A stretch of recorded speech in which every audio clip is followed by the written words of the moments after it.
नमस्कार बच्चों, आप सभी का स्वागत है आपके अपने YouTube channel study with mom में। आज हम क्लास 6 हिंदी का,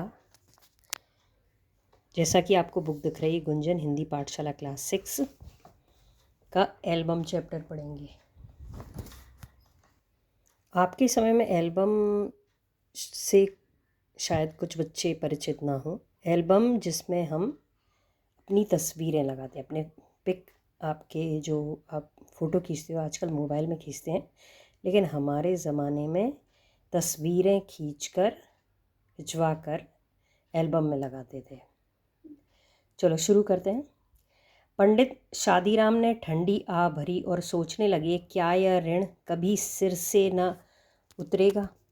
वे गरीब थे परंतु दिल के बुरे न थे। वे चाहते थे कि जिस तरह भी हो अपने यजमान लाला सदानंद का रुपया अदा कर दें। उनके लिए एक एक पैसा मोहर के बराबर था। अपना पेट काट कर बचाते थे, मगर जब 4 पैसे जमा हो जाते तो कोई ना कोई ऐसा खर्चा निकल आता था जिससे सारा रुपया उड़ जाता।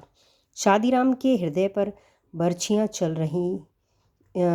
चल जाती थी, मगर वे कुछ कर नहीं पाते थे। इसी तरह कई साल बीत गए। शादीराम ने पैसा बचा बचा कर 80 रुपये जोड़ लिए। उन्हें लाला सदानंद के 500 रुपये देने थे। उनका लड़का लगातार 4 महीने बीमार रहा। पैसा पैसा करके बचाए हुए रुपये दवा में उड़ गए। पंडित शादीराम ने सिर पीट लिया। अब चारों ओर फिर अंधकार था, उसमें प्रकाश की हल्की सी किरण भी दिखाई न देती। लाला सदानंद अपने पुरोहित की व्यवस्था को जानते थे। उन्हें इस रकम की ज़रा भी परवाह न थी। वे इस बात से इतना डरते थे मानो रुपये उन्हीं को देने हों।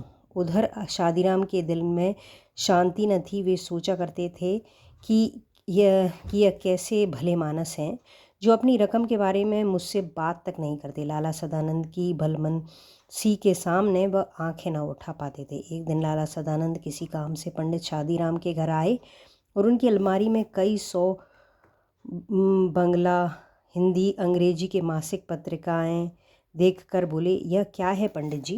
पंडित शादीराम ने उत्तर दिया, पुरानी पत्रिकाएं हैं। बड़े भाई को पढ़ने का शौक़ था, वहीं ये पत्रिकाएं मंगवाते थे।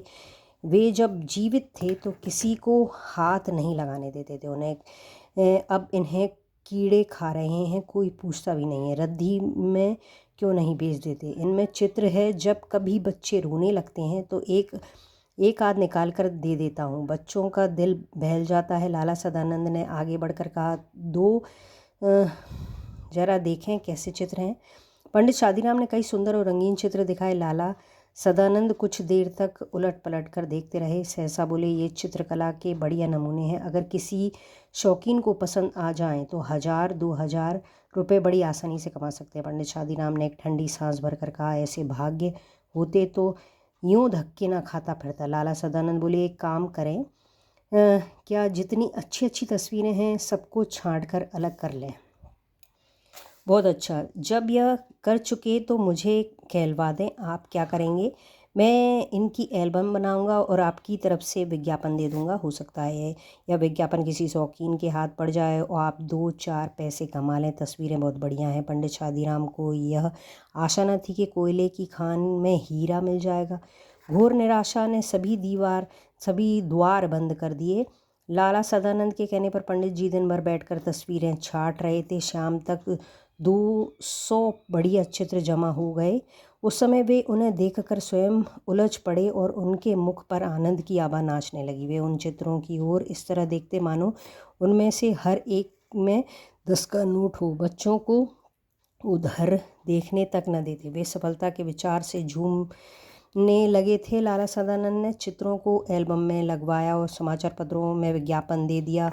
अब पंडित शादीराम हर समय डाकियों की प्रतीक्षा करने लगे। वे रोज़ सोचते कि आज कोई चिट्ठी आएगी। दिन बीत जाता, कोई चिट्ठी ना आती। रात को आशा सड़क की धूल की तरह बैठ जाती, मगर दूसरे दिन लाला सदानंद की बातों से टूटी हुई आशा फिर जुड़ जाती। फिर दिन बीतते गए। आखिरी आखिर एक दिन शादीराम के भाग्य जागे। कोलकाता के एक मारवाड़ी सेठ ने पत्र में लिखा कि एल्बम भेज दो, अगर पसंद आ गया तो खरीद लिया जाएगा। पंडित शादीराम दौड़े आए और लाला सदानंद के पास पहुंचे और उन्हें पत्र दिखाया। लाला सदानंद ने पत्र को अच्छी तरह देखा और जवाब दिया, रजिस्ट्री करवा कर एल्बम भेज दो, शौकीन आदमी मालूम होता है, खरीद लेगा। और मूल्य लिख दो, 1,000 रुपये से कम पर सौदा ना होगा। कुछ दिन बाद उन्हें जवाब में एक बीमा मिला। पंडित शादीराम के हाथ पैरों से ज़्यादा उनका दिल कांप रहा था। उन्होंने लिफाफे को खोला और उलझ पड़े। उनमें 100 के 10 नोट थे। पहले उनके भाग्य ने करवट बदली थी, अब वह पूर्ण रूप से उठकर बैठ गए। पंडित शादीराम सोचने लगे, अगर 2,000 रुपये लिख देता तो शायद उतने भी मिल जाते। इतनी सोच ने उनकी सारी खुशी किरकिरी कर दी। सांझ के बाद वे लाला सदानंद के पास गए और 500 रुपये सामने रखकर बोले, परमात्मा का धन्यवाद है कि मुझे इस मार से छुटकारा मिला। अपने रुपये संभाल लीजिए।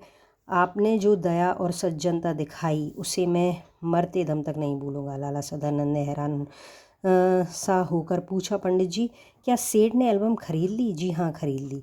और रुपए भी आ गए? जी हाँ, 1,000। जी हाँ, नहीं तो मुझ जैसे गरीब ब्राह्मण के पास क्या था जो आपका ऋण चुका पाता? परमात्मा ने मेरी सुन ली। मेरा विचार है कि आप ये रुपए अपने पास ही रखें। मैं आपका यजमान हूँ, मेरा धर्म है आपकी सेवा करूँ। अगर मैंने 4 पैसे दे दिए तो कौन सा गजब हो गया? पंडित जी की आंखों में आंसू आ गए। वे बोले, आप जैसे सज्जन संसार में बहुत थोड़े हैं। परमात्मा आपको चिरंजीवी रखे। मगर अब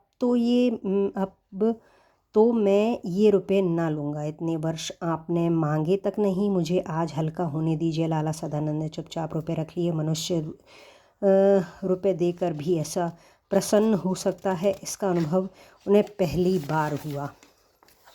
6 महीने बीत गए। लाला सदानंद बीमार थे। पंडित शादीराम उनके लिए दिन रात माला फेरा करते थे। एक दिन लाला सदानंद चारपाई पर लेटे थे। पास पड़ी चौकी पर पंडित शादीराम बैठे और रोगी को भगवत गीता सुना रहे थे। एक का एक लाला सदानंद बेसुध हो गए। पंडित जी ने गीता छोड़ दी और उनके सिराने बैठ गए। स्त्री गर्म दूध लेने के लिए बाहर दौड़ी और माँ घबरा कर बेटे को आवाज़ देने लगी। उसी समय पंडित जी को रोगी के सिरहाने के नीचे कोई चुभती हुई चीज़ जान पड़ी। उन्होंने नीचे हाथ डालकर देखा तो उनके आश्चर्य की सीमा न रही। वह सख्त चीज़ वही एल्बम थी जिसे किसी सेठ ने नहीं बल्कि स्वयं लाला सदानंद ने खरीद लिया था। पंडित शादीराम इस विचार से बहुत प्रसन्न थे कि उन्होंने सदानंद का ऋण उतार दिया, मगर यह जानकर उनके हृदय को चोट सी लगी कि ऋण उतार नहीं बल्कि पहले से दुगना हो गया। उन्होंने ठंडी सांस भरी। कुछ देर बाद लाला सदानंद को होश आया। उन्होंने पंडित जी से एल्बम छीन लिया। धीरे से कहा, यह एल्बम अब मैंने सेठ साहब से मंगवा लिया है। पंडित जी जानते थे कि यजमान झूठ बोल रहे हैं। वे किसी भी तरह यह ना कह सके कि आप झूठ बोल रहे हैं, परंतु अब वे उन्हें पहले से ही भी अधिक सज्जन, अधिक उपकारी और ऊंचा समझने लगे थे। तो कैसी लगी बच्चों ये कहानी? हमें पढ़ने में थोड़ा आलस आता है ना, इसलिए मैंने आपको पढ़ के बता दी। अगले वीडियो में से और अच्छे से एक्सप्लेन करूँगी। मिलते हैं अगले वीडियो में।